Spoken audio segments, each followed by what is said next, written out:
To order, and I see some young people here in the audience. It's so refreshing to have you here. It's nice to see you here. I understand that you all are earning a badge this evening.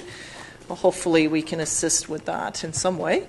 So anyway, as we begin, I wish to acknowledge the Sooke peoples on whose traditional territory we gather. We recognize and respect our neighboring First Nation government as well as their historical relationship with the lands that continues to this day.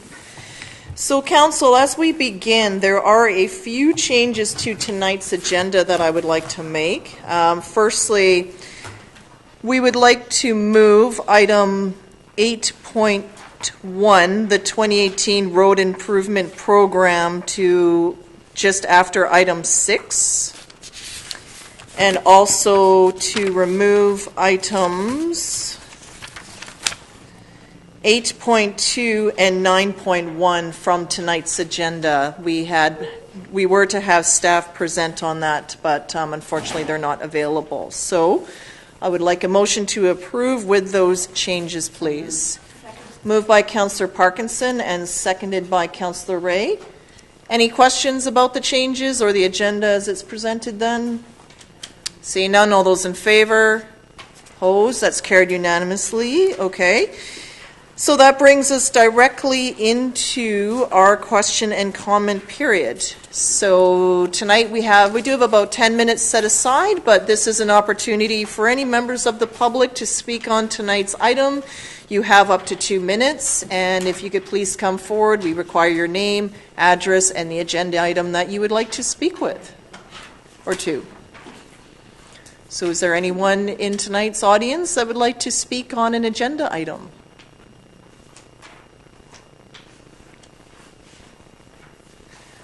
Okay, so we'll move right along then into item 8.1, and this is our 2018 Road Improvement Program, and I would like to turn this over to staff, please.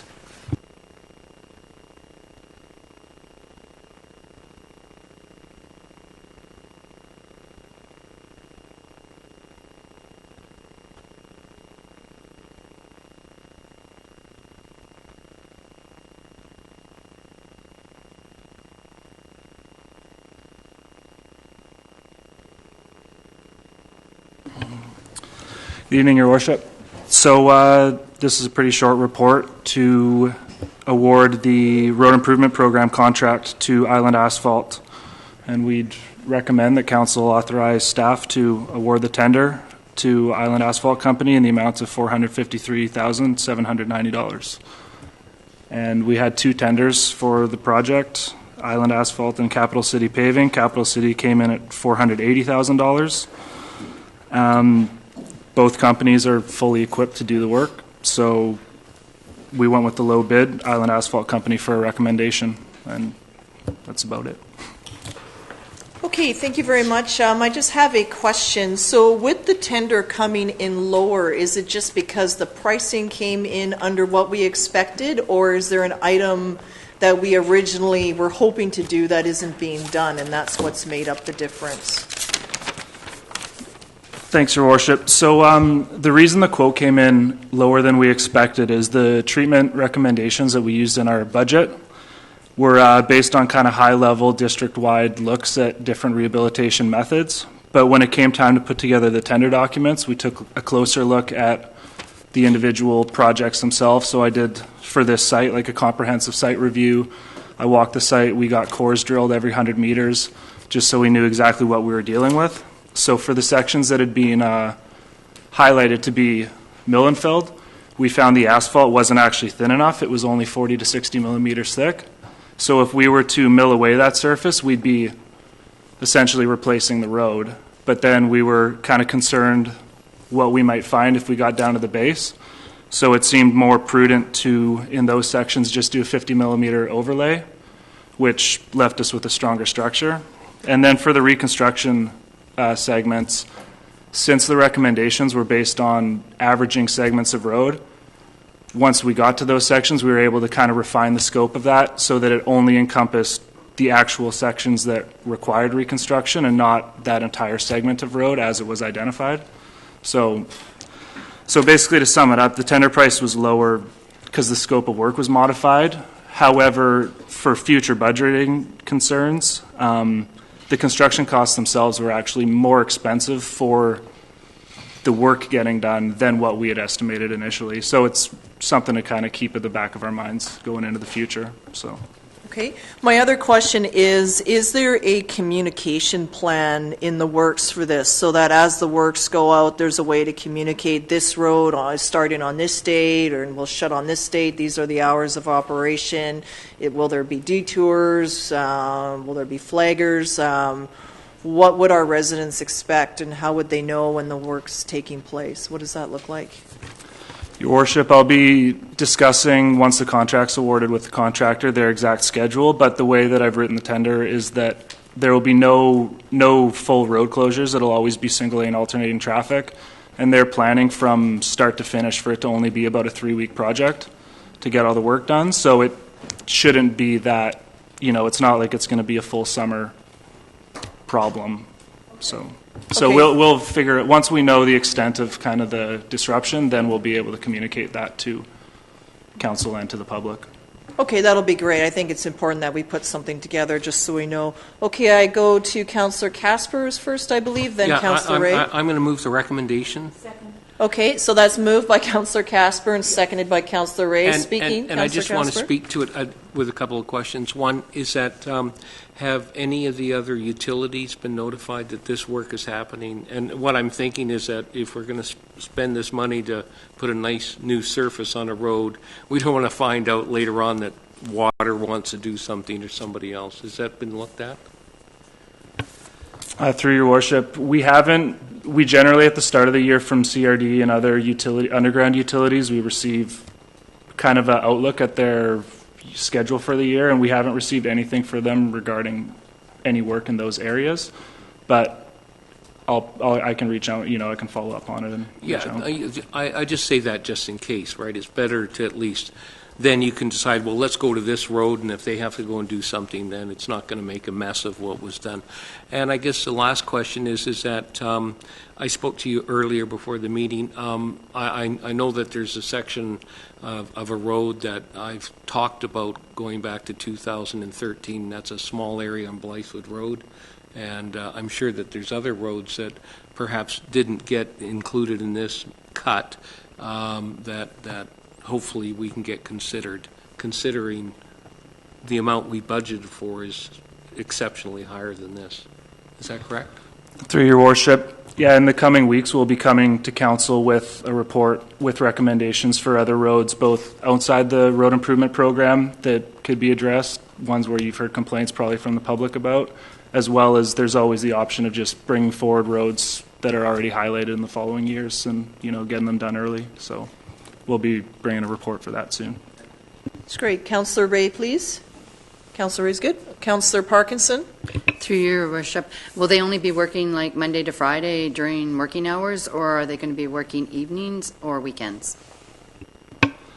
Through your worship, I believe it was specified in the contract that or in the tender documents, that they're allowed to work up until 6 o'clock p.m. And I believe that they're allowed to work Saturdays, but I'd have to check the contract again just to make sure. Thank you. Councillor Pearson. Yes, this is good news.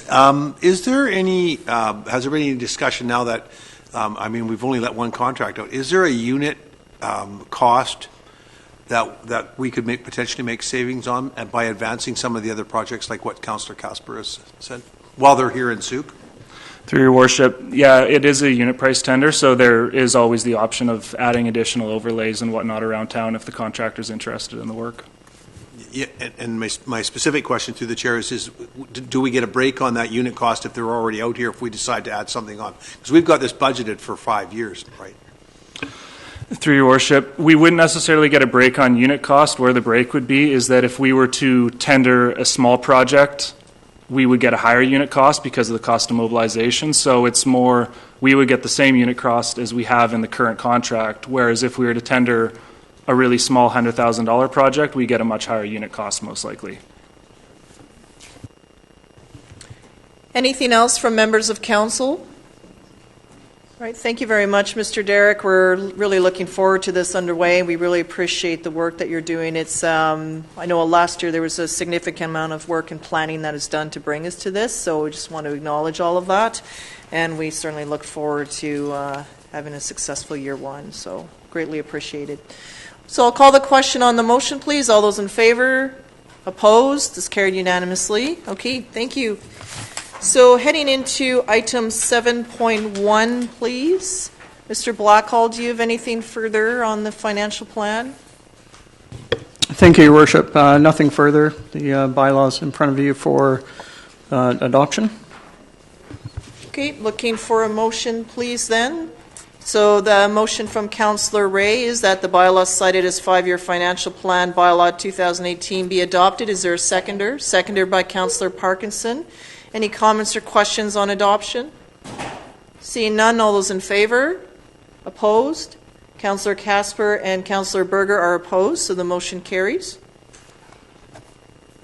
Okay, item 7.2, please. Bylaw 699, property tax rate, Bylaw 2018. And I'll turn this over to Mr. Blackhall. Thank you, Your Worship. The bylaw starts on page 11. So this is the, once we've done with the budget, then we determine the tax rates that are required for municipal taxes, for the recovery for the library costs, the CRD, and the CRD hospital charges, which is on page 13. Okay, any questions from members of council? Move first reading by Councillor Casper, seconded by Councillor Pearson. Anything on the motion? All those in favor? Opposed? That's carried unanimously. Second reading? Moved by Councillor Ray, seconded by Councillor Parkinson. Any discussion on second reading? All those in favor? Opposed? That's carried unanimously. And third reading?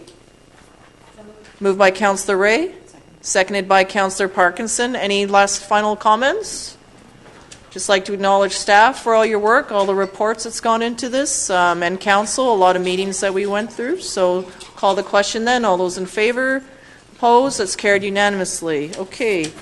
Next item is item 7.3. So there are some amendments to this. Perhaps would our corporate officer walk us through this, or Mr. Blackhall on the sewer specified area? Thank you, Your Worship. There was some typos in when the report went out, but you do have in front of you the correct rates. It is meant to be staged over 3 years. So the rate for 2018, I believe, is 587, and then for 2019, 622, I believe, and 2020 through 2026 is, I believe, 652. I don't have the report in front of me. 653. 653. So, and that's a result of the discussion we had when the sewer fund came in front of you during the budget discussions, and we saw the large increases to capital and the fact that the DCCs were being used to pay down the debt, and that was going to expire. So that's why this is in front of you. So we need this change approved before we can levy the sewer taxes. Okay, move first reading by Councillor Casper, seconded by Councillor Pearson. Did anyone have a comment or question? Councillor Berger, then Pearson. Yes, thank you. Just a quick comment. I just wanted to thank staff for coming up with this. This has been an item of concern for our councils for me for quite some time. So as much as nobody wants to see an increase, we had to somehow play catch up. And as Mr. Blackhall said, we would have depleted that account in 2021. So thank you for coming up with a means to make this all work. Councillor Pearson. I'll say the exact same thing. Thank you to our CAO with your double hat role. I know you're the CAO, but it's also a financial guy. So could you comment on how you see the sustainability now of, are we getting close with this increase? I guess that's my question. Yep, through your worship. The budget does have the reserve projection over the next 5 years. Of course, that's subject to change. It is really, as Councillor Casper referred to the other evening, and We have to do it over 5 years, so we can change it, of course, each year out. But it does still provide for a healthy reserve to cover future capital expenses, because there is, as you know, we're playing some catch-up with the system itself, not having a full complement of inventory of parts, et cetera. So, and some other, of course, we're getting close to expansion, but there's a separate reserve for the expansion. So the reserve that you see, the bigger number, that's trying to maintain a sustainable balance in there for the next 5 years and beyond, even beyond 2026 when the debt's expired. Okay, so I will call the question then on first reading, please. All those in favor? Opposed? It's carried unanimously. The second part is that Council amend Bylaw 698 to strike reference of $622 in sections 2 and 3, replacing it with $653. Moved by Councillor Pearson and seconded by Councillor Ray. Discussion on that? All those in favor? Opposed? Motion's carried.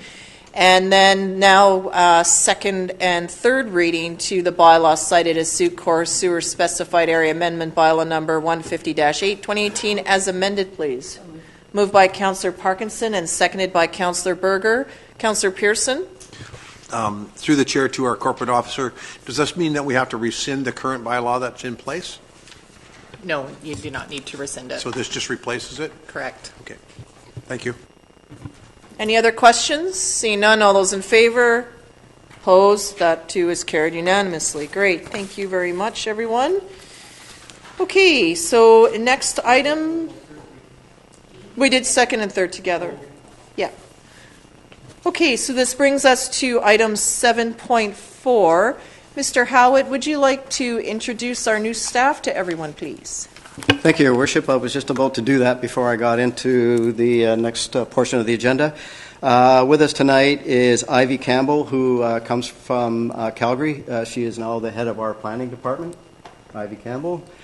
And Tunisha Everts is our new planner, too. She ranges from Vernon, Kamloops, Nanaimo. I'm an island. An island person. So please welcome aboard. So now you know who they are, who they look like. So now you can chat with them. Welcome and thank you. So item 7.4, please. Turn that to Mr. Howitt then. Thank you, Your Worship. Just let me make sure I have it in order here.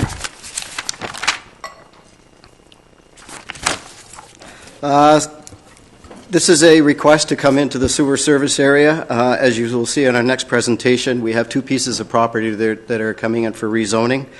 The district has received this application to amend the zoning on this property from RU4 to RU4 to R3. In order for the property to be considered for the R3 zone, the property must also be included in the SSA. Excuse me for a second. The property shown up on the screen. The applicants propose to include this property in the overall design of the Viewpoint Estates, which is immediately to the west of the property and is depicted on the attached map. That is the overall concept plan for the property is in its entirety, both pieces. Council may recall that the original development for this piece of property was then called the Spiritwood Development, had also included this property and now 7002 and Brailsford and 7004 Melrick in the overall development plan. Since the new owners have taken over the project, Council has amended the zoning of 7004 Melrick to R3 and included it into the SSA. The developers are now requesting Council to consider the same inclusion for 7002 Brailsford. We have not requested an additional sanitary serviceability study review for this inclusion of this land, as it is proposed to be developed in the conjunction with the overall Viewpoint property, which was originally modeled for a lot more density than you're now seeing, so we didn't really think it was appropriate to ask for further serviceability study at this time. That basically is my report, and I'm prepared to answer questions related to this request to be included into the sewer service area. And I'd also like to point out that the applicant is in the audience if you choose to ask him any questions. Okay, Councillor Berger, please. Yes, thank you. So through you to staff, thank you for the report. It had lots of information in it. I just had one quick question, and it's pertaining to this development, but also to our road program, and I tried to go back and look and find it. In the traffic analysis for this report, it says 76% of the trips to and from they think will be going down Sooke Road and Grant Road Collector Road. So I'm just curious, we have our Grant Road in our roads plan for a few years from now, don't we? Can I just point out that this application is for the sewer inclusion? Oh, I'm sorry, If I could wait to answer your question Yeah, on the absolutely. next round. Thanks. Okay, anything on the sewer report? Okay, there is a recommendation before Councillor Pearson. Yeah, I was just going to move the recommendation to include this in the sewer specified area. Okay, the first part then, can this all be moved in one lot, or does it have to be broken Yes. out? Through your worship, there should be two separate ones. First one is to include the property, and then the second one is to give the bylaw readings. Okay, so well, the first part then would be that council received the petition for local area service for the property located at 7002 Brailsford Place. Moved by Councillor Pearson then, Yep. and seconded by Councillor Parkinson. Any discussion? All those in favor? Opposed? That's carried unanimously. The second part? Can these be done in one block as readings? Yes, your worship. Do you want them separate, Councillor Casper? Well, Microphone? I would prefer, it's always been my standard practice over the years that you do first, second, and third reading. Wouldn't take that much time. Oh, it could take hours, but that's okay. I'll Councillor Casper's moving I'll move first reading. Second. And seconded by Councillor Pearson. Discussion? All those in favor? Opposed? Motion carried. Second reading? Moved by Councillor Casper and seconded by Councillor Ray. Any discussion? All those in favor? Opposed? Motion is carried. And Move third. by Councillor Casper. Second. And seconded by Councillor Pearson. Anything from anyone? No. Seeing none. All those in favor? Opposed? Motion is carried. I think that's a record. Not bad. Okay, moving along to 7.5, please. Thank you, Your Worship. I had a small report that I was going to give, but it would appear by the question I previously had that hopefully all council members have read the report. Never assuming. I would just prefer just to leave it as is right now and field questions based on the report if you have any. And again, the applicant is here in the audience if you choose to ask him any pertinent questions as well. If you do have a PowerPoint, though, I'd like to see it. Thank you, Your Worship. I can actually put up the fancy drawings, yes. Okay. Maybe. Just for the benefit of those in the audience. As related previously in the sewer inclusion report, the property is being proposed to be rezoned, or the two properties are being rezoned together. It would go from the larger part would go from the CD zone down to an R3, and the other one would go from RU4 to RU3, or the other way around, and be consolidated and developed together. The original CD zone had quite a large densification. I believe it was in the mid 300 units. We're down to 137. The CD4 zone that was originally established, or the CD9 zone, I should say, that was originally established for what was known as the Spiritwood development, will be taken out of the zoning bylaw, as it no longer applies to any of the properties within the district. As you can see by the overall development plan, it will be done in phases. I believe there's 7 or 8 phases. There will also be a significant amount of park dedicated as the phases come along. I think it was something like 37% of the land is going to be dedicated as park. There's also going to be some amenities, child's playground, and some water features within the park dedications. And as alluded to by Councillor Berger, the accesses will be distributed from Grant Road up through Melrick, or down through the Beaton Road area into Melrick and come up that way. Brailsford at this point in time would be an emergency access facility only, but perhaps that could be reviewed sometime in the future as further development takes place in the area as a whole. This was confirmed by a report prepared by Boulevard Engineering in support of the application. Obviously, water will be serviced by a CRD. Sewer is included in the sewer serviceability from previous file. We have capacity for that as well. Now, I would like to field any questions that you may have. Okay, Councillor Casper. So this is a down zoning, basically, correct?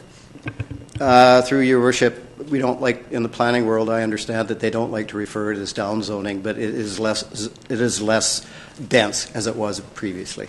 Great. So, and my second question is it possible for the district to allow or accommodate the applicant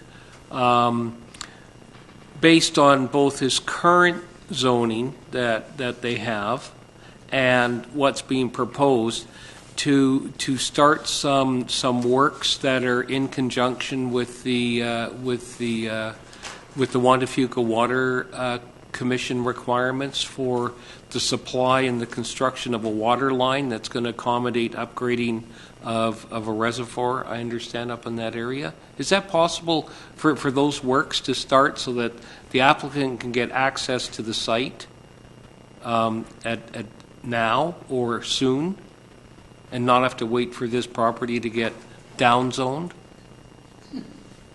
Because they already have zoning to actually do that road, because really nothing's changed. And I'm talking Brailsford and up through there, where the district has right-of-way that was dedicated to them in order to get access to, I think, the eastern part of this property.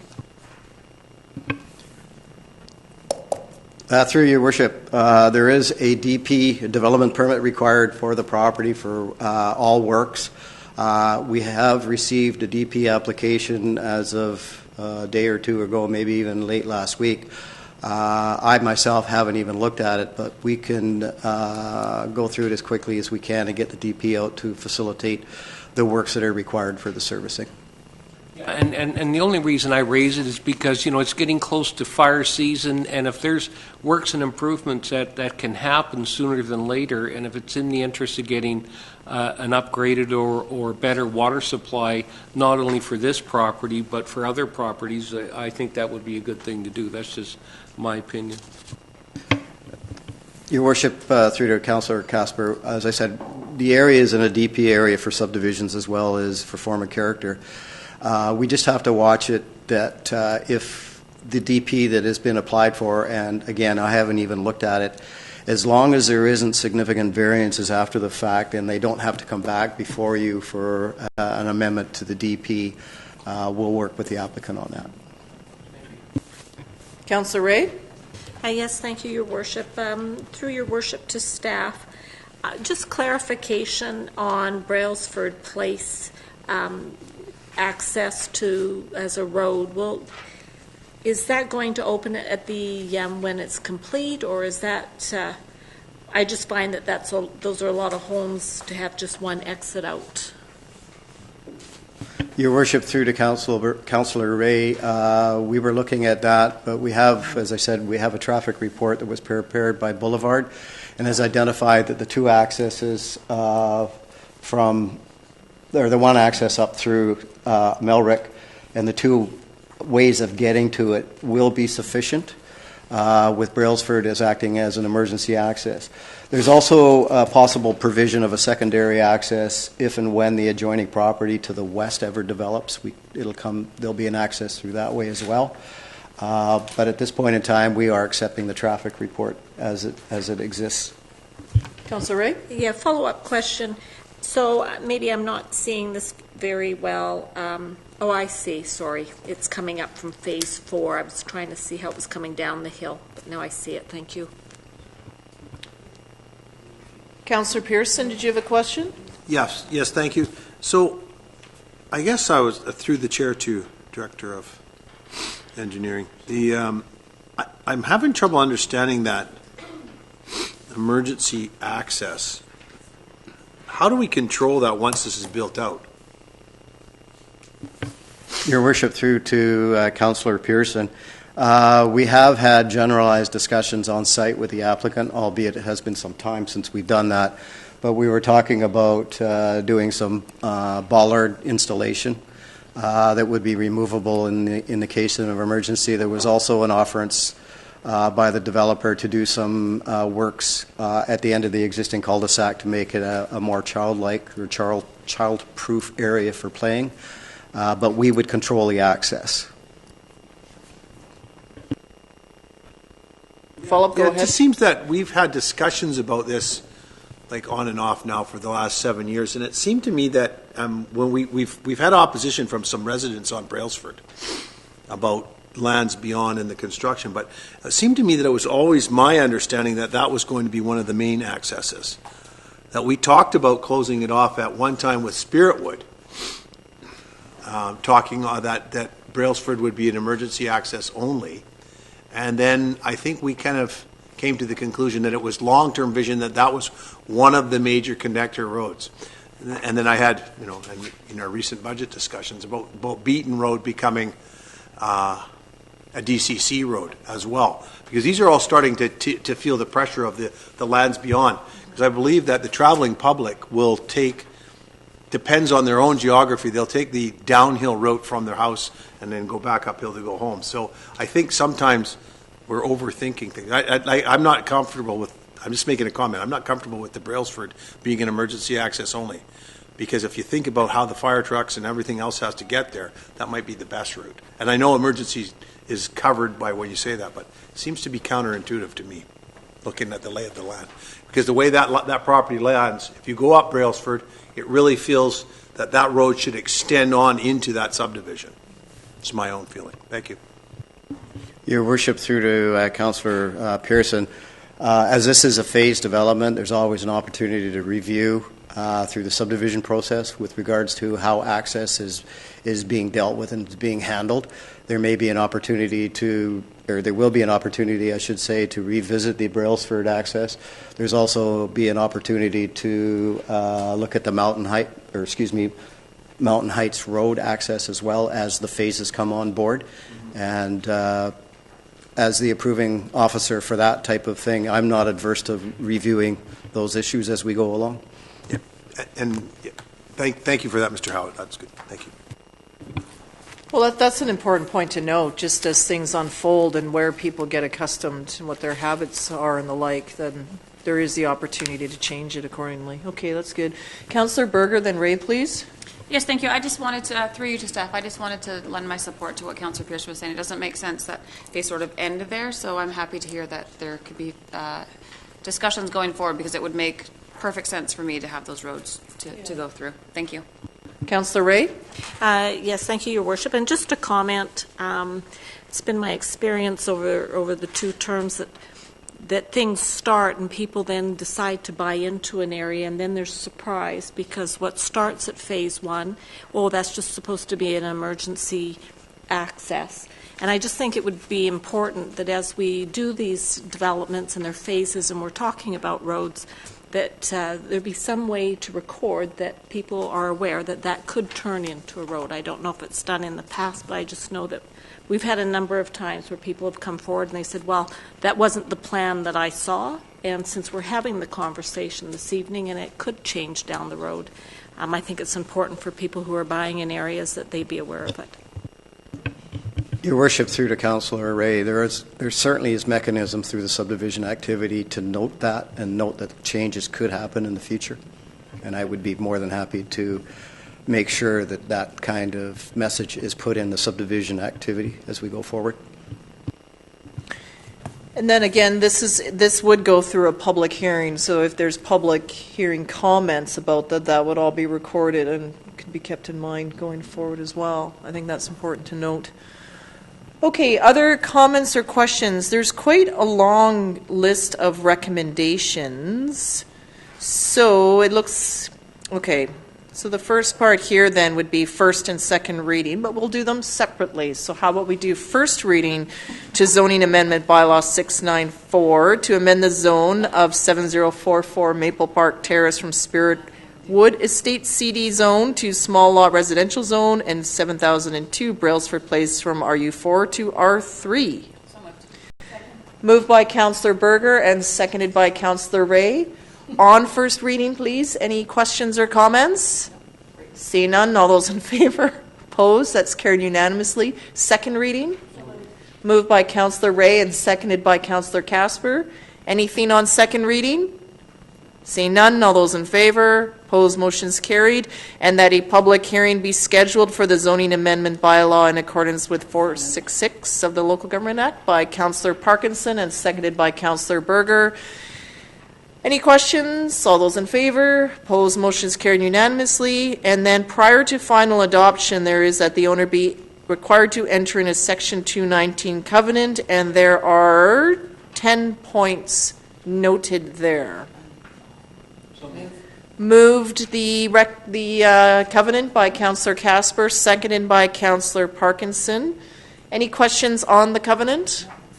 Seeing none, all those in favor? Yes, Councillor Casper. So it's the 5-year guarantee or warranty or the maintenance on the Parks. parks device. So is it, just from my recollection, I've never heard of an applicant doing this. This is sort of going above and beyond, and I think that's great. Is this coincide with the standard manufacturer warranty that goes with this equipment? You know, and the reason I ask that is because if there is a piece of equipment that's guaranteed 5 years, then it's usually to the purchaser, not necessarily who inherits the device. Your Worship, through to Councillor Casper, I think we were looking at more of the other amenities that were in the park, not necessarily the playground equipment, but it's certainly something that we can look at and tweak. Well, I'm not advocating, but I'm just saying that it says here 5 years, right? Yeah. And that's fine, you know, and I think the applicant should be applauded for actually agreeing to do that. I've never heard of that happening before, so, yeah. Good. Okay. All those in favor? Opposed? That's carried unanimously. And lastly, that upon adoption of the zoning amendment bylaw 694, that council directs staff to release restrictive covenant FB 389615. Moved by Councillor Ray and seconded by Councillor Berger. All those in favor? Opposed? Motion's carried. Thank you very much, everyone. Okay, so moving on to item that brings us to correspondence. Item number 11. We have correspondence here from April 23rd onwards, I believe. The date range. Are there, okay, Councillor Ray? Yes, thank you, Your Worship. I'm just quickly looking for the list. There was a letter, I think that was by the CRD, speaking to a regional fire dispatch, and I'd like to have that one pulled. I think that one came from Colin Nielsen, April 2nd Regional Fire Dispatch, perhaps? Yes. Okay, so April 2nd correspondence. Is there any other items that anyone would like to pull out? Go ahead, Councillor Reese. And just the one from the Royal Canadian Legion on the Victory Day Parade dated April the 9th. Okay, so April 2nd and April the 9th. Okay, is there anything else, Councillor Parkinson, to remove? April 6th for the crosswalk. April 6th for the crosswalk. April 2nd for the CRD funding. April 2nd for the, from Kate Barton. Mm-hmm. Okay. April 2nd from Christopher Bauer. Okay. And the last one was from Heather Phillips and the Facility Board, Muir Creek. And that was April 5th. Okay. Okay. And okay, is there any others that anyone would like removed from the block? Okay, so if I could have a motion to receive and file the remainder correspondence. Moved by Councillor Pearson and seconded by Councillor Berger. All those in favor? Opposed? Motion's carried. Okay, so going back here, the first one then is April, we'll go in order here, right? April 6th, I think, being the first one from Ms. Jacqueline White, crosswalk injury. Go ahead, Councillor Parkinson. So this is the one. Microphone. Through you, Your Worship, this is the, for a crosswalk up by where Dumont Tires is. And there are so many vehicles parked on both sides of the road that block the viewing for people crossing over from there. So I do believe that either the vehicles are removed from parking on the street so people can see either driving or walking, or we do need a crosswalk with lights there. Okay, we've done some efforts to get that area tidied up. What can we do there? Because sometimes, like, there is nowhere to walk because the vehicles are right over into the, they're right on the line. And that, given that we're currently have a lease for a parking lot, is there any way of talking to those people parking and recommend that they park in the parking lot? Your Worship, you're right. Back over the years, we've dealt with the parking on the west side of Otter Point Road, and we, for the most part, got that in hand. And that was predicated with the daycare that was going in there and people coming and going, and they were concerned about blocking visibility. We purposely didn't tackle the parking or the ongoing parking on the other side in front of the tire store, et cetera, because it just left other people with people that were customers with really no place else to go. My endeavor, I was going to be speaking with the person that we leased the property just to the south of that to see if there's any appetite, as per council's wishes, to renew the lease at a lesser cost as we move forward. And I just haven't had the opportunity to broach the subject with them. But if we get that on a longer term lease basis at hopefully a lesser price, then I can have look at the possibility of installing no parking signs on the other side of the road in front of the tire place as well. And we are going to refresh all our crosswalks this year with our painting program. Okay. We had looked at perhaps flashing crossings, but there's warrants for those with regards to traffic and pedestrian counts, and I'm not too sure if that would meet the criteria, but we can look at all the issues together to see if we can make it a safer walking area. Okay, so perhaps then we can just continue this discussion when we get more information then on the parking lot. Will that work for everyone for now? Okay. Go ahead, Councillor Casper. Well, but it does beg the question that, commercial property owners should have to take and accept some responsibility for providing parking spaces in order to conduct business. If businesses are utilizing 100% of their property for other activities other than parking, well, then I think we've got a serious problem. And it's not the municipality's responsibility. I think the onus has to go back on the businesses, because if they're fully utilizing their property for a purpose other than providing the required parking stalls for their permitted use, then I guess we got a bylaw infraction issue. Yeah. And that's happening in a number of locations. I think all of us know a number of those properties. And I'm not here to single anybody out, but it begs the bigger question of perhaps, through our new staff we have on board, that these are the kind of issues that we should be wrestling with. And I've been actually randomly going by that parking spot that we've leased. And at any given time throughout the week, when there are no activities at the community hall, which was the purpose of why that property was rented, to overflow parking for the community hall and their activities. That parking lot has anywhere between 3, 4, and 5, a dozen vehicles parked there throughout the day. And to me, that just goes against why that property was leased in the first place. So I think we've got a lot of issues to deal with, and if we can find a creative way, we do have a bylaw in place that allows for businesses, if they can't accommodate parking on their property, they can pay a fee that goes into a reserve fund that will purchase municipally owned land for parking purposes. And as I said at other meetings, we have never determined what that fee will be. Yep, so that's why when that's something we should do. Yeah, when we have the parking discussion, I think that'll be a broader time to look at this and to see what we want to do if we don't maintain the lot, or if we do, and then what our plan is going forward. Absolutely. Thank you. Okay, so for now, a motion to receive this item. Moved by Councillor Parkinson and seconded by Councillor Pearson. All those in favor of receipt? Opposed? That's carried. So we'll have a longer conversation about that area. Okay, next item then is the item from Mr. Colin Nielsen, the Regional Fire Dispatch. I'm just going in order Sorry, here. yeah. Go ahead, Councillor Ray. Yes, thank you, Your Worship. I just would like to really flag this for council.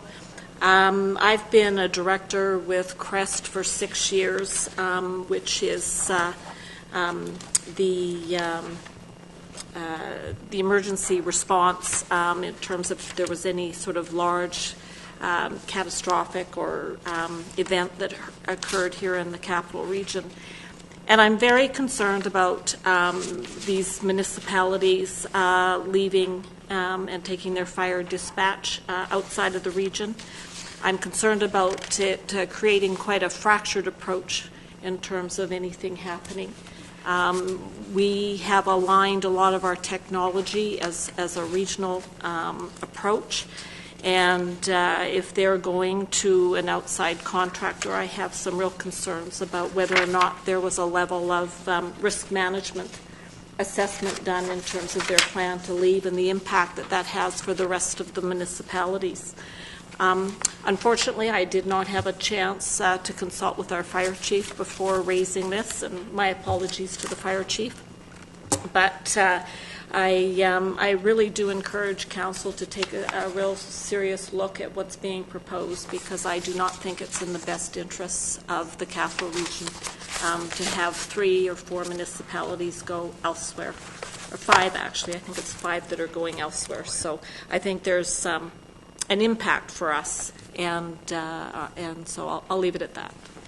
Thank you, Councillor Ray.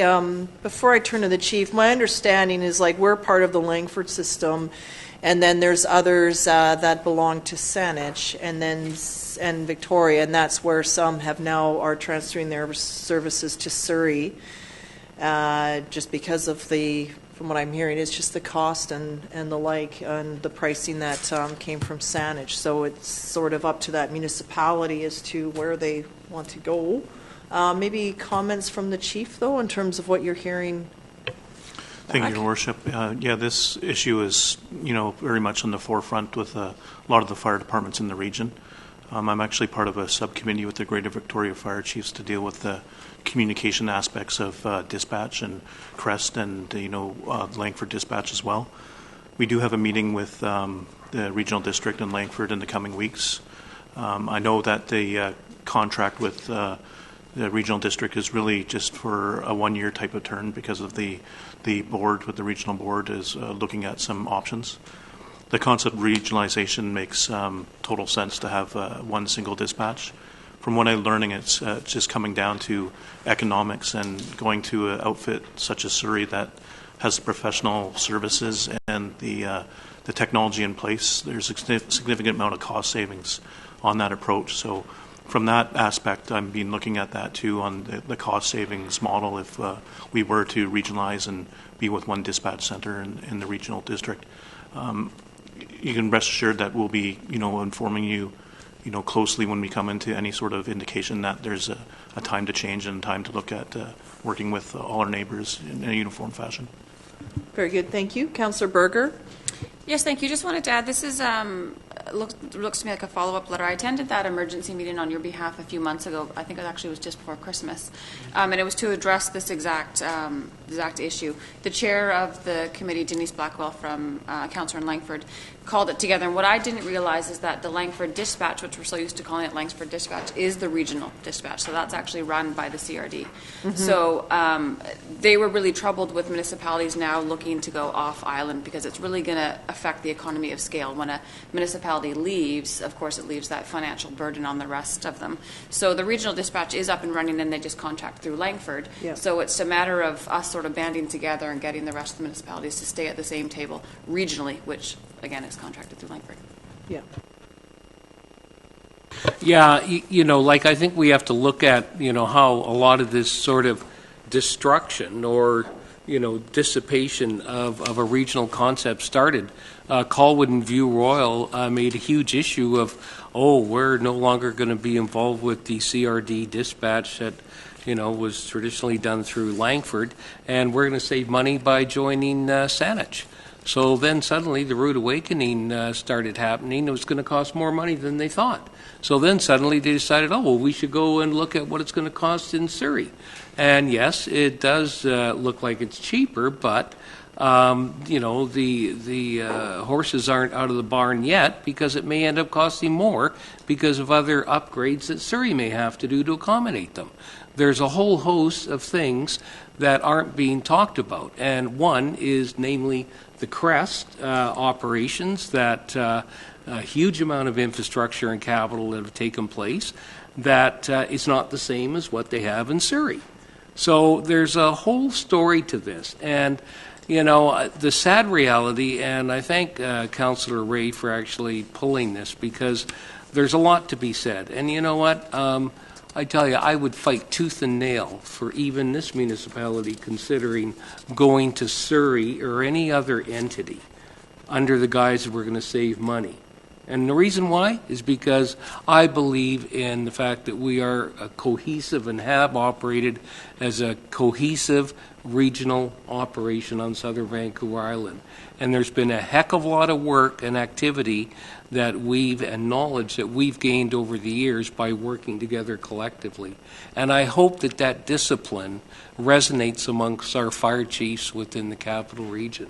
Because to see this flurry go out to Surrey and be, beholding to those people, forget it. When there's an emergency, I'll tell you, they're going to look after themselves first, and then we're second, because that's the name of the game.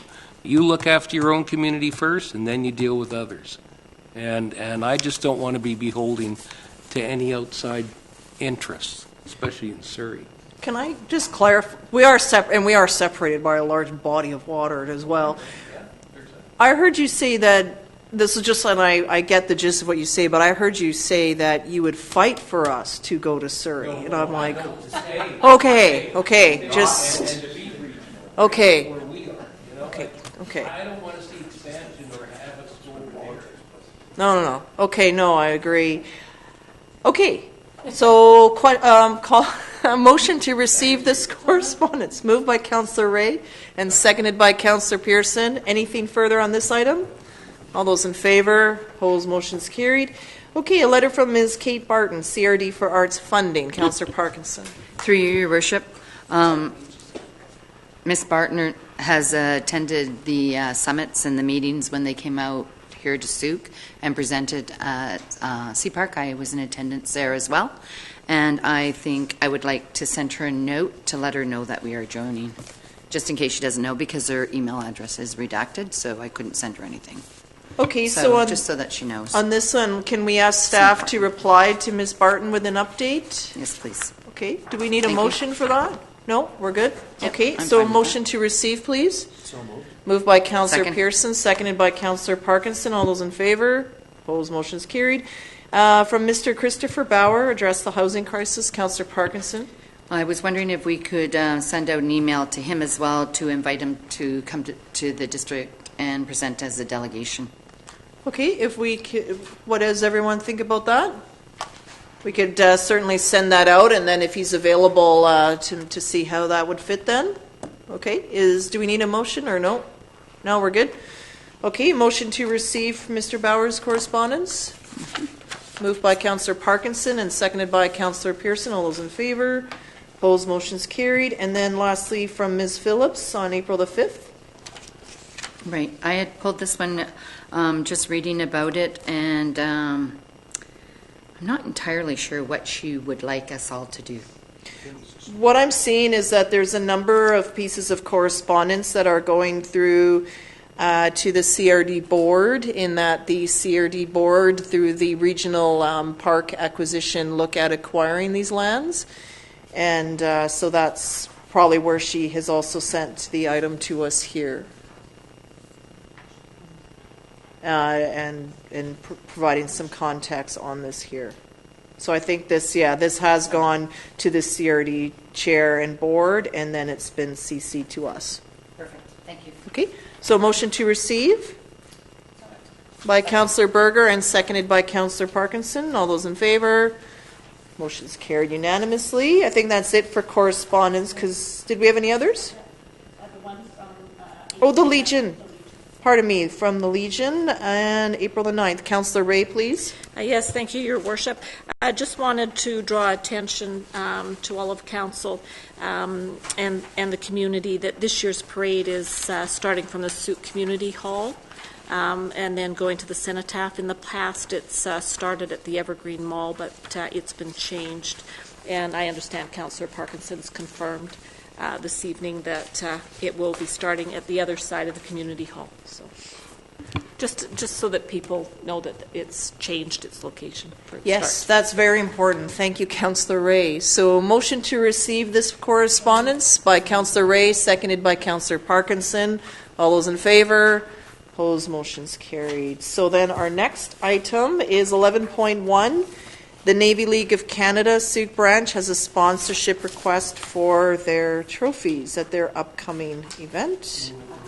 Move approval by Councillor Casper, seconded by Councillor Parkinson. If I may just ask staff to advise that we are going to be sponsoring these, and if you could also advise them that I will be there attending that day and can present those awards. Councillor Parkinson? Through Your Worship, it's for two different leagues, right? So, Yeah. so that we have them both down, who they're Yeah. going to. There's one, there's two different ones, yeah. Okay, thank you. I moved the second one as well. Okay, so that's moving all of them then together? That was, my understanding was that they were, okay, so it's actually, it should be $80 in the motion there. But it's for two different branches. Yeah. Could we have that motion amended to $80? Because I think there's two. One of them is the Citizenship Award, and then the second one is the Best Ordinary Cadet Award. So there's two for $40 each. So trophy sponsorships of $80. And we just need an S after sponsorship. And strike out the A. Yeah, two trophies. One is the Navy League of Canada, and the other one says the Cadet Corps. That's right, there's two different ones. Right, I get that, but now I'm seeing that. So we need to, it should be provide trophy sponsorships of $80 to the Navy League of Canada and the, okay.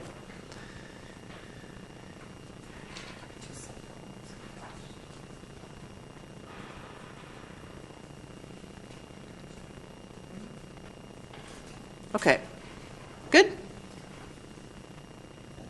Perfect. So we're moving them together. Is that the understanding of the mover and the seconder? Yep. All those in favor? Opposed? That's carried unanimously. And 11.2, electric vehicle infrastructure. There is a letter here from the Victoria Electrical Vehicle Association. Like some background information. Motion to receive. Move receipt by Councillor Berger, seconded by Councillor Pearson. Are you speaking to it, Councillor Casper? Go ahead. So, does staff have any input or comment on, I saw an advertisement from the BC Utilities Commission holding hearings and seeking input on electric charging stations. Has anybody pursued that or looked into that? Because it may have an impact on what municipalities or jurisdictions are doing in relation to these. And I think it all boils down to the charging of electricity.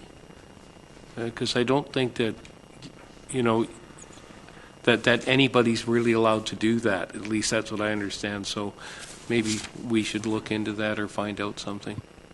Your Worship, through to Councillor Casper, we were going to bring a report forward for the EV chargers, but staff is still waiting for some more information, and what I can do is just relay this to staff member, and perhaps he could look it up and bring forward in the encompassing report. Great, that's great. Okay, motion to receive. All those in favor? Opposed? Motion carried. Council verbal reports. Councillor Parkinson, then Casper. Microphone. Excuse me. Through you, Your Worship. On April 12th, I've been working with the Lions on the RCMP musical ride coming to Sooke. So this is an event that's taking place in August, and it's out at Fred Milne Park. So it will be a great event. It's on 2 days, Saturday and Sunday. And on April 13th to 15th, I attended AVICC along with my fellow councillors and our mayor. And they went to a number of workshops and seminars. And interesting one was the one on the marijuana legislation, in that, of course, it's not coming together for July 1st. It's now coming out maybe August, maybe September. We're still trying to figure out all the rules behind it. We attended the affordable housing and resolutions, of course, which are always entertaining. On April 17th, I attended Broom Hill ribbon cutting, where Mayor Maya Tait cut the ribbon for the park, and there were a number of children playing in there, and it looks really great. It's a very cool park. And then on the 18th of April, I was at the Knox Vision Society for the groundbreaking as the acting mayor in place of Mayor Tait. And Councillor Loggins attended with me, and this is going to be an amazing area for Sooke. I think it's a great project. On April 21st, we had our first SPA committee meeting, and one of my members, Peter, is in the audience, and we're looking at doing a couple of projects and working, hopefully getting something completed before the end of the term. And then on April 22nd, I was at Earth Day celebrations along with Mayor Tait and Councillor Pearson. It was a great week. Thank you. Councillor Casper. Thank you, Councillor Parkinson. Yeah, I just wanted to report on the meeting I attended with the seniors group. I guess it will be 2 weeks this Wednesday. They did vote to send a letter requesting a driver testing opportunity for seniors 80 and over, and I was just hoping that that they had sent a letter to the district. I wasn't sure if something had been forwarded to the district in regard to that. I did send a little note off today reminding them that the district will send a letter, because I think you were going to send a letter based on what we heard from them. So I can give you assurances that they are eager to see the government make some changes to allow for vehicle road testing in Sooke for any senior who's 80 years old. Because right now they currently have to go to Mackenzie Avenue to do the test. And it's our understanding that they do make allowances to do the testing in Sydney. So that's why they were concerned. And this all stemmed from a piece of correspondence that Richard Jones had submitted to council some time ago. So hopefully we could do a little follow-up. I'll follow it up from my end, but I just wanted to report the outcome of that meeting. Thank you. Great, thank you for that, Councillor Casper. Other members of council? Councillor Berger? Yes, thank you. Just really quickly, we have our first development meeting this Friday, and I attended a Sea Park meeting last week, and the golf course opened on the 18th and has been fantastic. They've had a really great opening.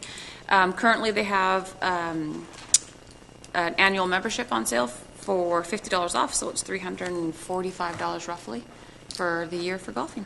And that's only for the start, so that's for the first 25 memberships, and then it goes up to $398 or something around there. But it's a great value for an annual golf membership. If there's any left now, I wonder. Yeah. Other members of council? Councillor Pearson? Yep. I also attended AVICC, and the two sessions that I attended, one was shoreline reclamation, or green shoreline, which what I thought was very interesting. And they showed some cool pictures of where there was massive mansions built close to the water with big expansive lawns turned back to the natural state, and it actually looked better in the natural state, I thought. So that was interesting. As well as I attended, and with several of my other councillors, and I also attended the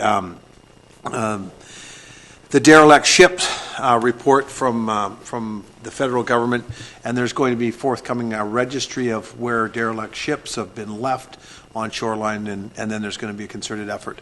And they're going to do it based on priority, environmental hazards from leaking and things like that to waterway obstruction. So more to come on that, but lots of good work across the country from that. And I also attended the Earth Day celebration yesterday with Councillor Parkinson and the Mayor. So another good day. Thank you. Councillor Casper? Can I beg your indulgence based on something that Councillor Pearson said, derelict ships? Go ahead, yep. I don't know if staff's aware that there's a sunken vessel in Cooper's Cove area in the far corner that looks like it's a little bit derelict. And I don't know if it's abandoned but it's like this. So it's something that we may want to look at sooner than later, oil or whatever fuel.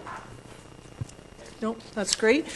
So just a few things. Council and the public may be aware that the province is looking for some input on the ALR, the Agricultural Land Reserve, and the ALC and the Agricultural Land Commission. I think that survey opportunity is going to close soon, so you may want to look at that.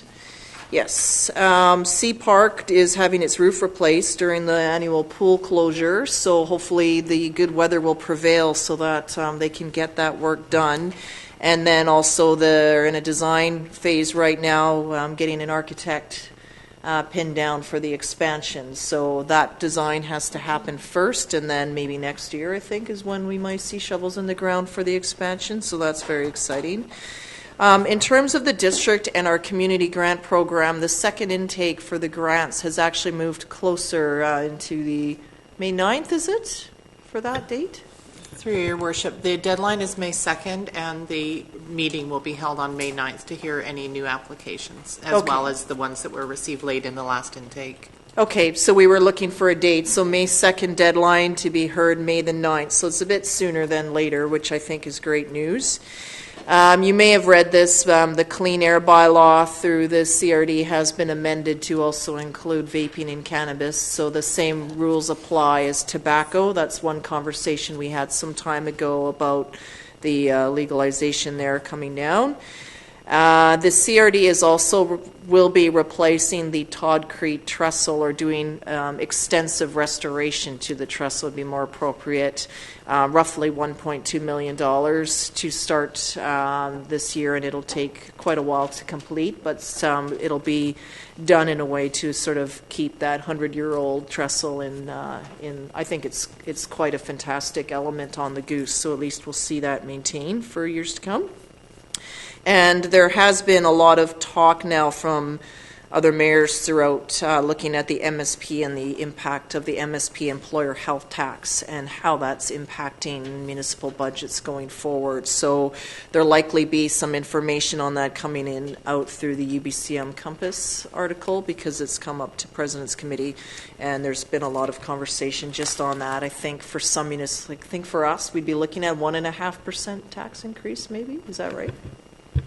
Your Worship, I did complete that survey for UBCM, and it doesn't impact us because we're paying for the MSP already, and the way they've worked out the formula, it's almost bang on what we were paying before.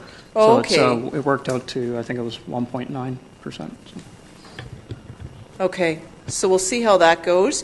The other thing is the Sooke Region Community Health Services Plan. This is put together through the district sponsored it, as well as Island Health and the South Island Division of Family Practice. It came out through the Primary Health Working Services Group.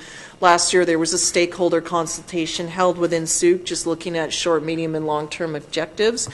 And a plan has been put into place that has now been circulated amongst stakeholders for their feedback, and then the intent would be to have a public event where this will be shared with the broader community. So that date will likely be in June of this year. So it's still in a draft form, but just looking forward to sharing that and what that looks like going forward for us. So I think that is it from everyone. So seeing none, then we'll move to item 15. Motion to adjourn, please. Moved by Councillor back up on adjournment? No, just one thing. Is it possible for us to give some badges to these people, like Sooke, District of Sooke pins? I have pins. I have many a pin in my office. So before you leave, I'll run down and get them, and I'll bring them up to you if you can just hold. And the reason I suggest that is because they actually endured our whole meeting. I know. So they should get a pin from us. Absolutely. I'll go and get the pins after we adjourn. So motion to adjourn by Councillor Berger, seconded by Councillor Pearson, all those in favor? Opposed, is carried unanimously.